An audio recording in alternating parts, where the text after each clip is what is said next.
Welcome to The Perfect Stool, Understanding and Healing the Gut Microbiome. This is your host, Lindsay Parsons, and today I'm talking with Dr. Chris Damman, MD, who is the Chief Medical Officer and Chief Scientific Officer of UR Labs and a Clinical Assistant Professor of Gastroenterology and Medicine at University of Washington. He previously led the Gut Health, Microbiome, and Functional Food Initiative at the Bill and Melinda Gates Foundation. His research interests have focused on the role of diet and microbiome-targeted therapies in treating gastrointestinal, metabolic, autoimmune, and neurologic disease. Chris earned his MA from Wesleyan University, MD from Columbia University, and is board-certified in gastroenterology. This podcast is sponsored by Munique, and Dr. Damman is going to tell us at the end about their yummy shakes that provide 15 grams of fiber each. It's a fun and interesting conversation, so stay tuned. But before I get started, if you haven't yet followed or subscribed to the show, be sure to do so. And if you want to get transcripts of the podcast, pop over to my website, highdeserthealthcoaching.com, and sign up for my newsletter. You'll also get my free e-booklet called Finding Your Root Cause Through Stool and Organic Acids Testing when you sign up. And if you haven't yet done my quiz on which stool test would help you get to your root cause, you can find a link in the show notes and take that. Now on to the show. Welcome to the podcast, Dr. Damman. Well, it's a pleasure to be joining you. Great honor and super happy to be talking with you today. Yeah, thanks for coming on. So, nice coincidence. I actually am a Wesleyan University alum as well. Did you do your undergrad there or just your master's? It was actually both combined, yeah. Oh, okay, cool. What year did you graduate? Let's see, it would have been 99 for my master's, 98 for undergrad. Oh, okay. How about yourself? 91 was my undergrad, so a little distant. Okay. It's a great place though, isn't it? Oh, I loved it, yeah. It's a campus that embraces diversity and it has a wonderful science program. I was pretty fortunate to be able to get involved in science pretty early, starting with just washing glassware and working my way up in the Hall Atwater. So yeah, indebted to my mentors there and the wonderful faculty. Yeah, my only relationship with science there was studying in the science library because I was in Clark, which was right across the street from it. So it's a good, quiet place to go. Yeah. My interest in science came much later. So anyway, I would love to hear more about your work with the Bill and Melinda Gates Foundation on the Gut Health, Microbiome, and Functional Food Initiative. Can you tell me a little bit about that and the kinds of microbiome-targeted therapies that were developed under your tenure? Yeah, absolutely. So first of all, it was an amazing opportunity of 5 years and indebted to my mentors there as well at the Bill and Melinda Gates Foundation, but also particularly indebted to the folks I was working with in low and middle income countries like Tamir Ahmed and Asad Ali at the Center for Diarrheal Research in Bangladesh and at Aga Khan University. And just really want to highlight the in-country perspectives that were so important. But with that said, in collaboration, we, I think, made some really important strides in malnutrition. And I think historically we have thought of malnutrition as a condition that's impacted by food, naturally, and by bad microbes or bugs or things like E. coli that cause diarrhea. The new lens that we brought to the field was looking at the microbiome and the gut in order to provide a new lens for understanding how malnutrition works. And we came to realize just how important the healthy bugs are as well, and how they were depleted in the intestines of children in low and middle income countries, and how the lack of those bugs was also very profoundly contributing to malnutrition. So that was the new lens that allowed us to develop some really powerful new therapies.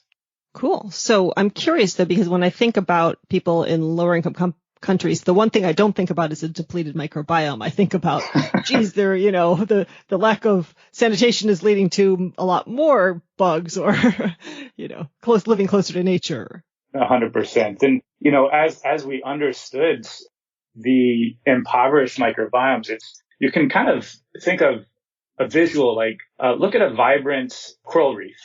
Imagine that in your mind. And then think of one that has been bleached or devastated.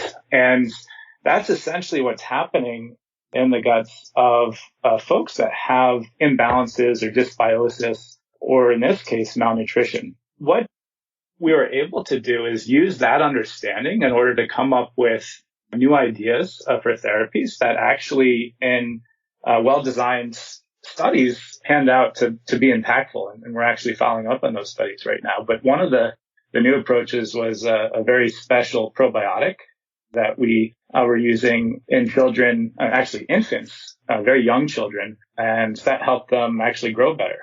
And then another intervention where... Before you go on, let me ask you what strain? Oh, yeah. Or strains? Absolutely.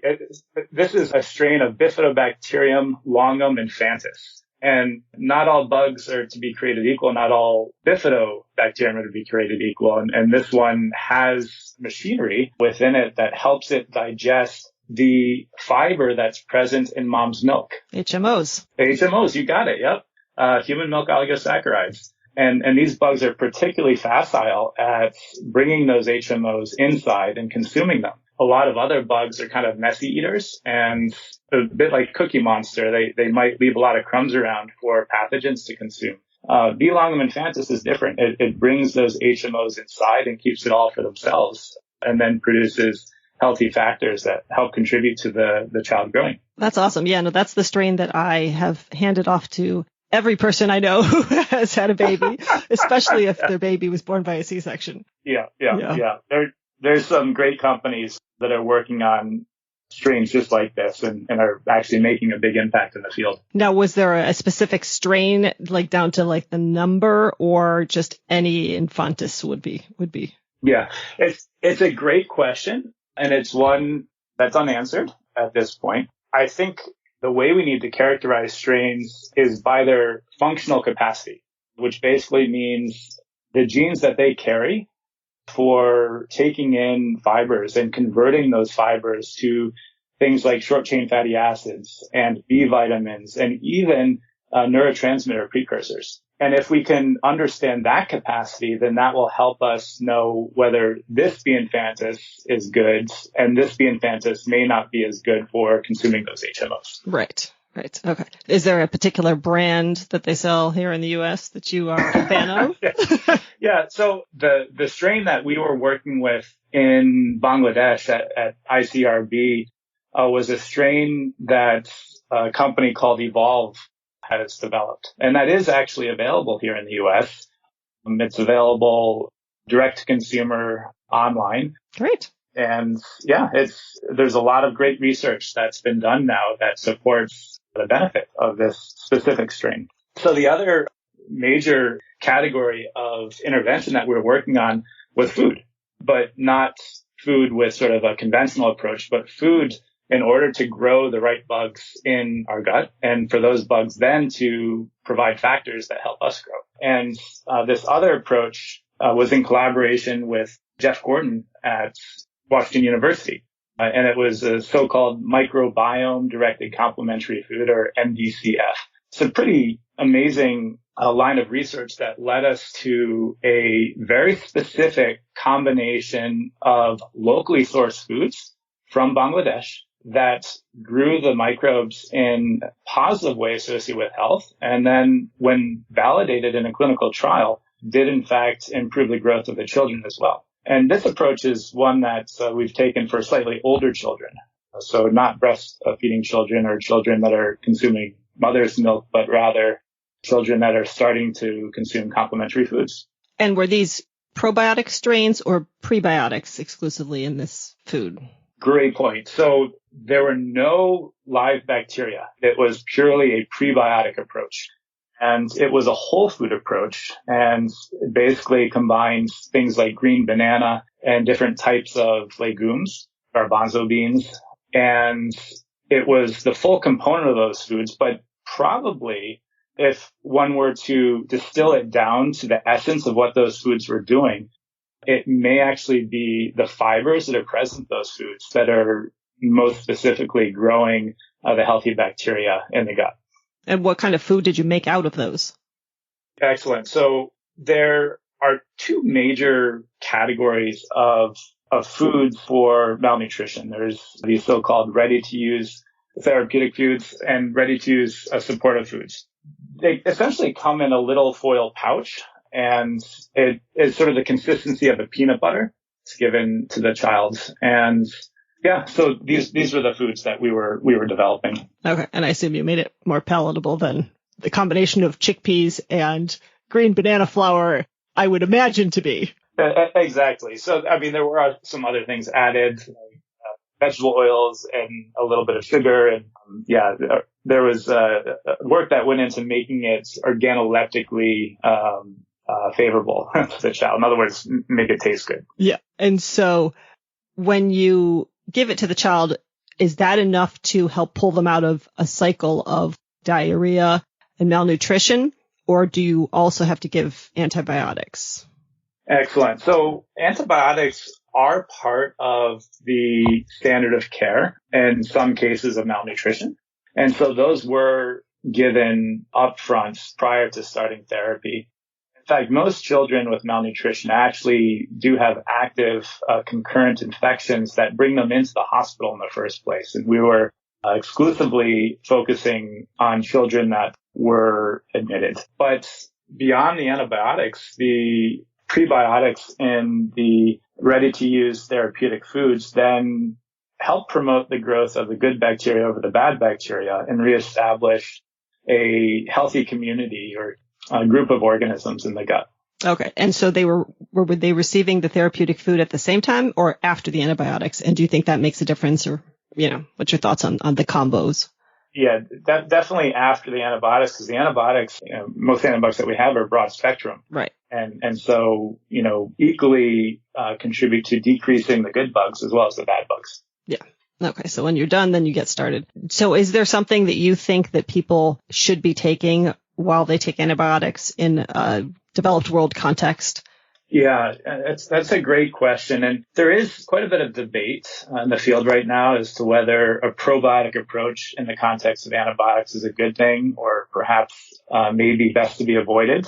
There's some work that's come out of Israel in the last few years that suggests that taking pretty diverse probiotic at relatively high concentrations actually impeded the reestablishment of a healthy gut ecosystem of organisms that are normally present there after antibiotics. And that was a big eye-opener to the field. That said, I think the best approach is to basically provide prebiotics for the natural bugs that are present in the gut. And that can happen at the same time as taking the antibiotics and beyond. And so that is essentially foods that are high in dietary fiber. And what do you think about butyrate while people are taking antibiotics? As a concomitant therapy like tributyrate? Yeah. I'm intrigued by the possibility of giving butyrate, which is essentially one of the major end products of the bacteria, one of the major things that they're contributing to the body and health. One of the tricks with butyrate is it exists in the context of other short-chain fatty acids in a healthy state. So that's propionate and acetate. And a balanced ecosystem is going to provide these short-chain fatty acids in a balanced way and in the right spots. So, distal small intestine and colon is generally where they're produced at highest concentrations. When one takes tributyrate, that is one of the components and one of the components that is probably most depleted.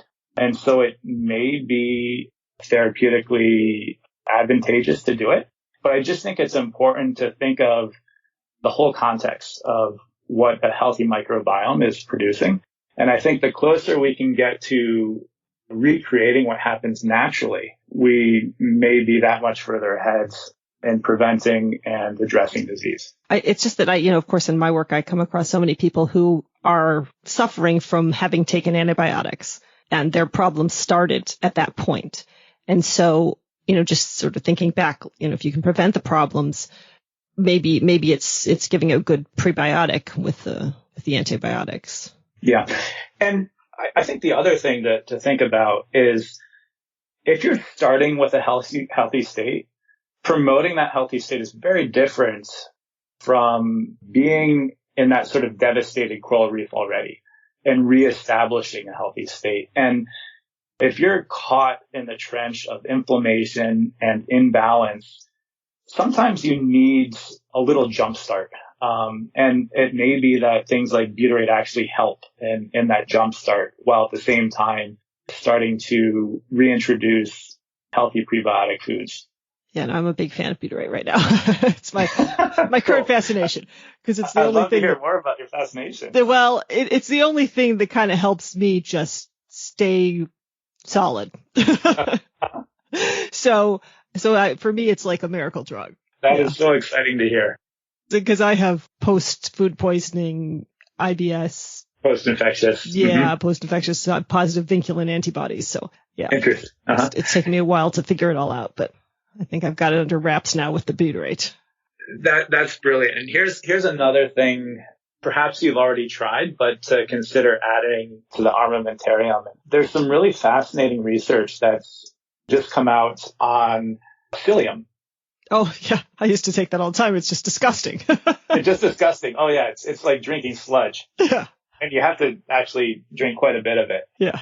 But what's fascinating is there's a paper that just came out of the British Medical Journal that suggests, well, first of all, a large portion of folks that have IBS, it's actually an intolerance to a certain prebiotic, inulin or fructans, which is kind of the overarching category. And these are things that are found in onions and in garlic and actually added to a lot of processed foods. And when one follows the low FODMAP diet, it's one of the major things that's removed. And a lot of people have benefit. Now, I think we're in this sort of paradigm right now in medicine, especially food as medicine, of taking things away in order to achieve a therapeutic effect. I think where we could move and ultimately need to move is how we can add things back that are missing. Because that's how that healthy ecosystem is going to be reestablished. If you take things away, yeah, you might have improvement in your symptoms, but it's going to further entrench you in a low diversity dysbiotic state. So what this paper shows is if you combine psyllium with inulin, the symptoms of inulin go away. So it's a new, perhaps very exciting approach to treating inulin-specific IBS. And it's actually not that new. There's plenty of studies that have looked at the impact of psyllium and IBS and shown benefit before. It's just now there's this new understanding of how it might be working. Interesting. And how much psyllium was it? A very good question. I would have to take a look at the study again, but most of the studies I think have been 10 grams twice a day or something around there. Is that like a tablespoon or more? Yeah. A tablespoon. Okay. Yeah, that sounds about right. Okay. And yeah, I would love to see the paper if you can send me a link for it. Yeah, absolutely. Okay, cool. So tell me what you think we now know about the microbiome and its role in the body that we didn't know 5 or 10 years ago. Yeah, it's a very good question. And I would say 10 years ago, we were very much stuck in the correlation phase where every study said, microbiome is connected to the brain or microbiome is connected to inflammation, on and on and on. But it was just connections, just correlation, not causation, not certainly moving in the direction of therapies. I think now in the field, we're actually starting to move in that direction. And the first shots on goal were big guns like fecal transplants. And now we're moving in the direction of greater sophistication and more nuanced, fully defined therapeutic bacterial approaches and companies that are leading the charge here where, they're collecting a handful up to even 100 bacterial species in a completely defined approach. So I think that's a very exciting step forward. So I know that there are purified fecal transplants that have been used in some studies and that there was a company working on those, but it sounds like you're talking more about a probiotic that's just very diverse. It's kind of like a probiotic that's very diverse. The term that's used in the field is a live bacterial product. And this is regulated very differently from a probiotic by the FDA, much like a drug. And they're basically, rather than either whole stool or purified stool, these are strains that are grown in the laboratory and then combined. And so the problem with whole stool and even processed stool is it's there, but you don't know entirely what's there. And so there's the possibility of transmitting infections or of transmitting bacteria that are associated with long-term adverse outcomes. Right. Yeah. No, I occasionally work with people who want to do a fecal transplant from a relative or that sort of thing. Inevitably, they get them tested and they have C. diff, they've got H. pylori, and they're perfectly healthy. But I'm like, I couldn't recommend that you use that stool. Yeah. There's certainly a lot of asymptomatic carriage of these pathogens, and some call them actually pathobionts, because in some contexts they're benign, like an asymptomatic carriage, and it's only in the context of, say, an infection or inflammation that they rear their ugly heads. So a lot of my audience, as you can imagine, is composed of people who have issues like IBS and H. pylori and Crohn's and colitis and gastritis, the whole gamut. And many of them have already seen gastroenterologists and have not been able to resolve their issues within the traditional medical system. And of course, some of them have been given suggestions on dietary changes, but more often than not, especially like with inflammatory bowel disease, I hear a lot more about pharmaceutical interventions coming from their doctors.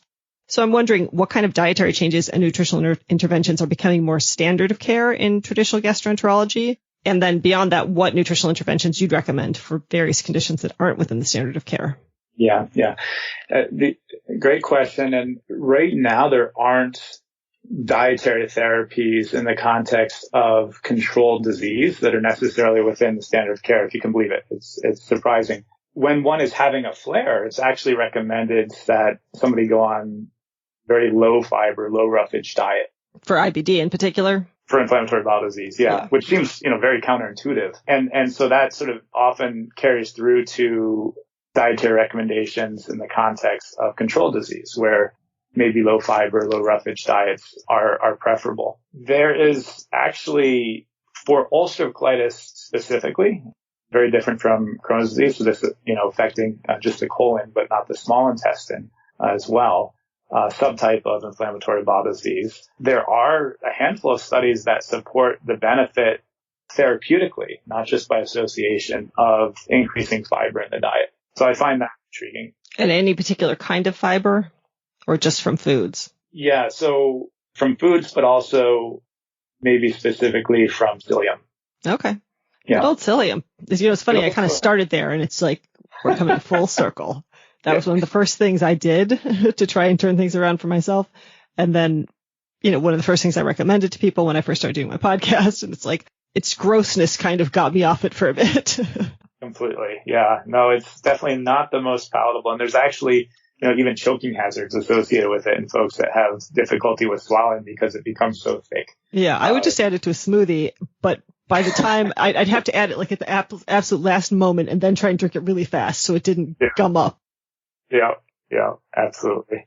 It's also somewhat palatable if you throw it in some orange juice and again, just chug it really quick and then just drink more liquid afterwards. I need to take some notes here. My husband takes it twice. I think he takes it like at least once or twice a day with water. Like he's learned to just drink it with water. Yeah. But not me. I will say there's other approaches to dietary fiber using different fibers that aren't as viscous or sludgy and that are a lot more palatable and put in the context of a pretty delicious delivery system that are being developed that I think are really exciting and that might make it more accessible and palatable to people to consume fiber beyond whole foods, which at the end of the day is the best way to go. But what I learned importantly at the foundation is not always possible to go that way. It's quite a luxury to be able to eat whole foods. And these ready to use therapeutic or supplemental foods are incredibly valuable for their shelf life and for their, quite frankly, cost of good profile. And that's relevant here in the U.S. as well for certain segments of the population below the poverty line. Yeah, for sure. So tell me about those other fibers and what those look like. So I would say, two of the other fibers that I think are most exciting are one, resistant starch, and two, beta-glucan.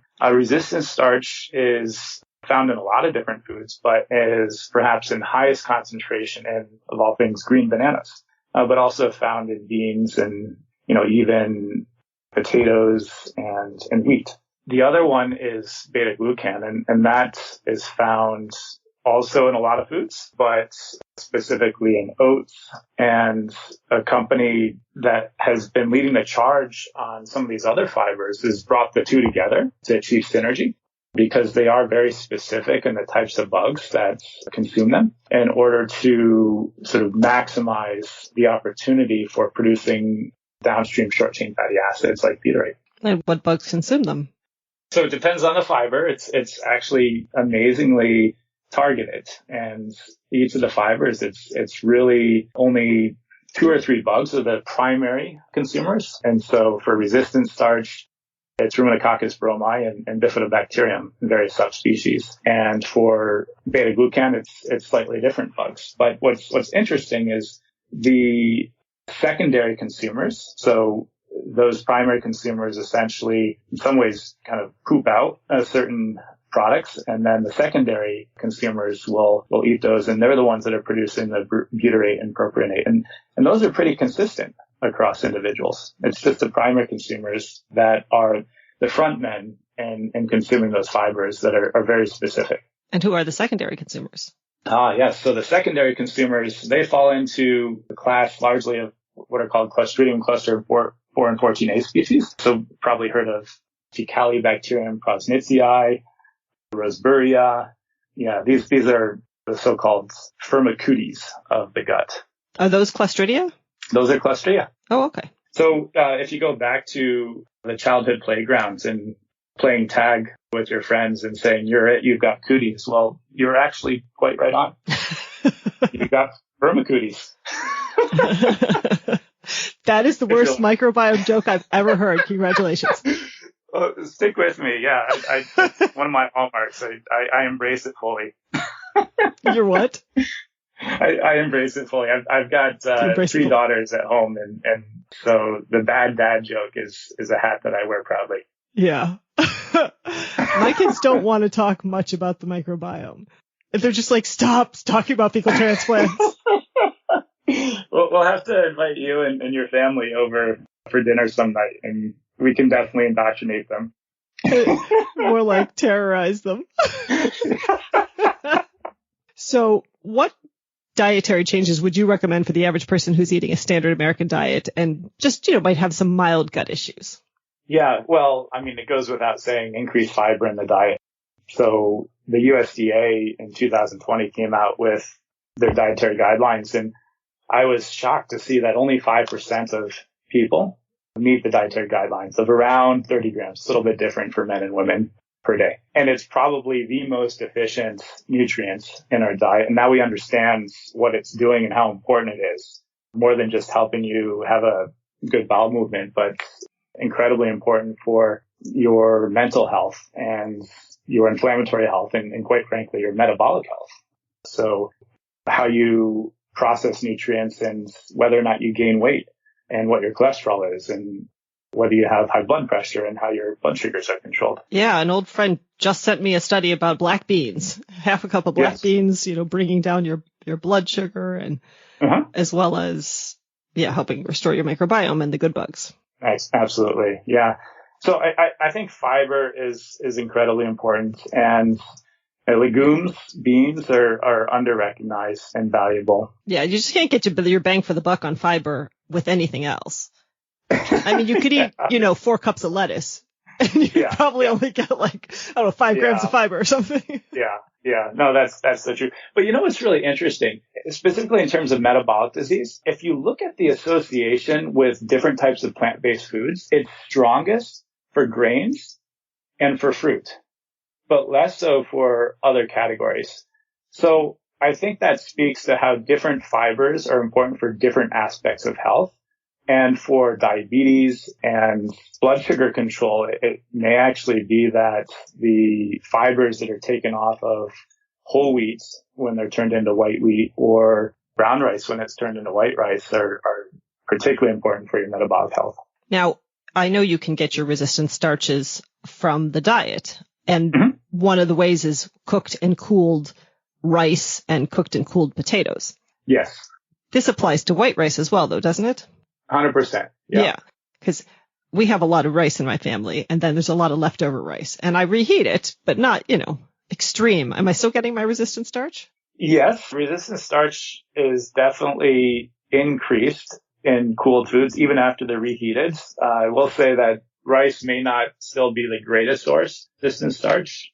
Potatoes are good, and green bananas too, but I don't think many of us are going to go out and start eating green bananas are not only disgusting, but they also make me feel pretty sick. So tell me why green banana powder doesn't make you feel sick, because I've never eaten a green banana and not felt disgusting afterwards. But when you have green banana powder, you feel okay? Well, I can't say I've done a lot of experimentation with green banana powder. I do own some and sometimes add it to recipes. Yeah.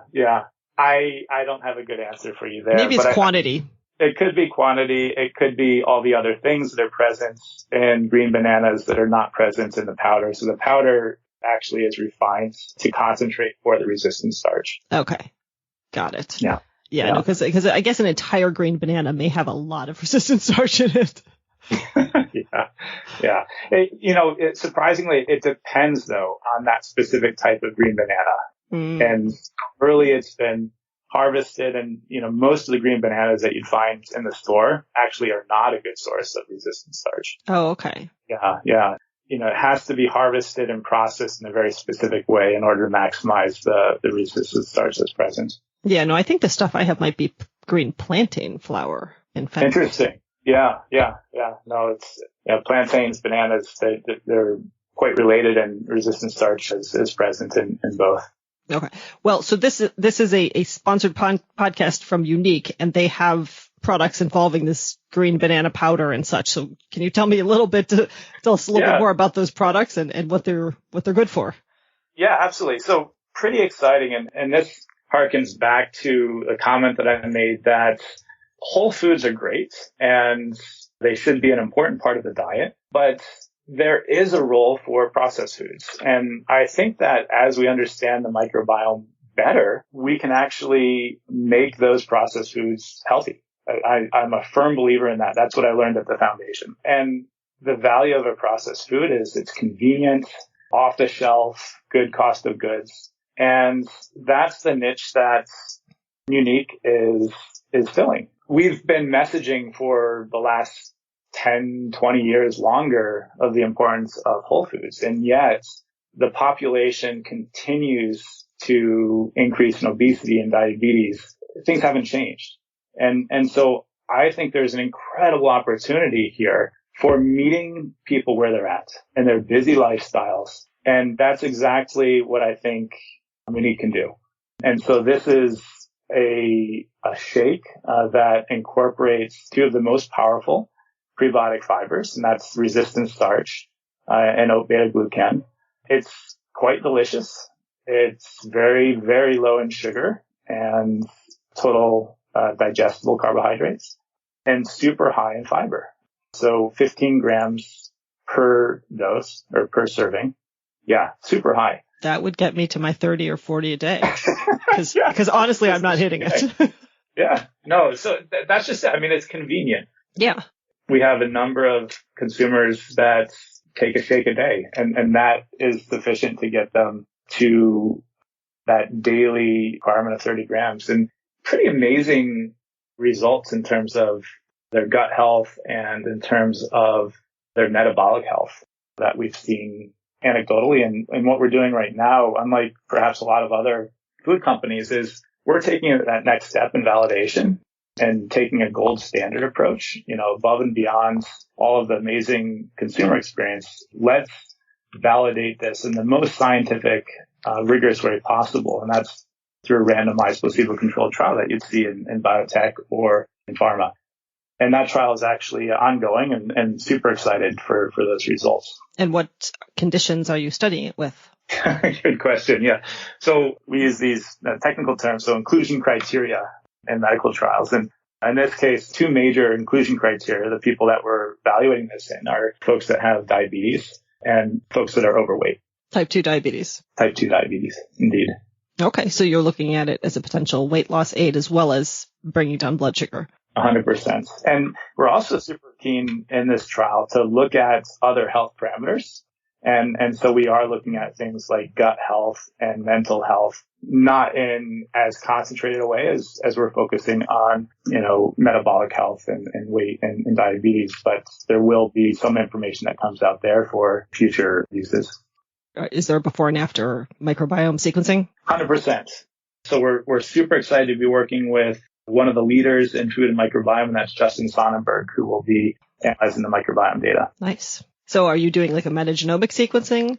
Yes. So a lot of the historical studies have been mired in 16S RNA, which doesn't get you down to strain level specificity. And as we were talking about before, that is so important. And even beyond that, understanding the metabolic capacity of the microbes, and metagenomics does just that. And so we'll be able to know who's there and what they have the potential to do as well. And that's so critical in taking these next steps forward in sort of next generation microbiome work. Awesome. Back when we were talking earlier, you were mentioning these live bacteria prep products. And I'm curious whether any of those have anaerobic strains in them, or are they all aerobic strains? Yeah, no, actually, it's mostly anaerobic strains that are present in these live bacterial products. And this makes them particularly tricky to work with. But a number of companies that are leading the charge here, and some really exciting proof of principle trials that have reported out in the last year of some more defined or processed live bacterial products that have been effective for C. diff, ulcerative difficile, and ongoing trials for inflammatory bowel disease. Nice. Yeah, no, I've been taking Akkermansia muciniphila. Oh, nice. For the last few months, seeing how that works out. Yeah. Hoping I can eventually get off the butyrate. That would be nice. Well, you should give Unique a try. Well, I'm waiting for my shakes. I saw that my mouth was watering when I saw that chocolate shake picture, and I'm just like, and there was one that was dairy free, and I was so excited. So I'm like, I would like to try that one. Yes, there's both vegan and non-vegan versions, and some pretty tasty flavors. My personal favorite is the chocolate, but there's also vanilla and a mocha, which is mocha. Oh, nice. It's got some caffeine in it, so it gives you that little coffee type pep in the morning. Okay, well, where would people go to find these Unique shakes? Yeah, so it's online, direct to individual, and it's through Unique, spelled MUNIQ, life, no space.com. Uniquelife.com. Mm-hmm. Okay, well, I'll put a link in the show notes for that. Anything else you want to say about those shakes and how they're helping people? Or I know you can't claim medical things being addressed, but yeah, I just think it's super exciting for all the reasons that we discussed. And I think it's one of the few companies that's really leading the charge in the area. And it's a company that's very interested in impact and connecting with the consumer like I've never seen before. I mean, this was the reason that I was so at ease joining forces with Mark, who's the founder. And pretty amazing story too as to what inspired him to start the company in the first place. And it's on the website in his own words, and a very moving story of his sister who passed away from complications of metabolic disease. And that was kind of his wake up call to use his gift in life for reaching the consumer and his backgrounds leading a large nutrition company to create a product that can really make impact. Wow. Yeah. And I joke, I worked at the foundation before, and, there it was all about taking the latest and the greatest technology and applying it to underserved communities. And that's exactly what we're doing as well. There's a huge underserved community of folks with diabetes and obesity, and we're making real impact in their lives. That's wonderful. What's his full name? Mark Washington. Oh, okay. Spelled with a C. Okay. Mm-hmm. And is Unique going to be sold in stores at any point? It's a great question. Right now, the approach that we're taking is direct to consumer approach through the website, but I wouldn't rule out the possibility of ultimately products being available in the big box stores, but not where we are currently. Okay, great. Well, I'm really excited to hopefully try those soon. And, it was really interesting talking with you. This was fun. I had a lot of fun too. And that invitation stands anytime you want to join us at the dinner table. Okay, you're in Portland? No. Where are I'm you? up in Washington State, in Seattle. In Seattle. Okay. I don't know why I thought Portland. Okay. Well, if we're up there, I'll be sure to get in touch. If you're ever coming through Tucson, look us up. Okay. Look for it. Okay. Thanks so much. Yeah. Thank you, Lindsay. That was a fun and very informative conversation. I really enjoyed that.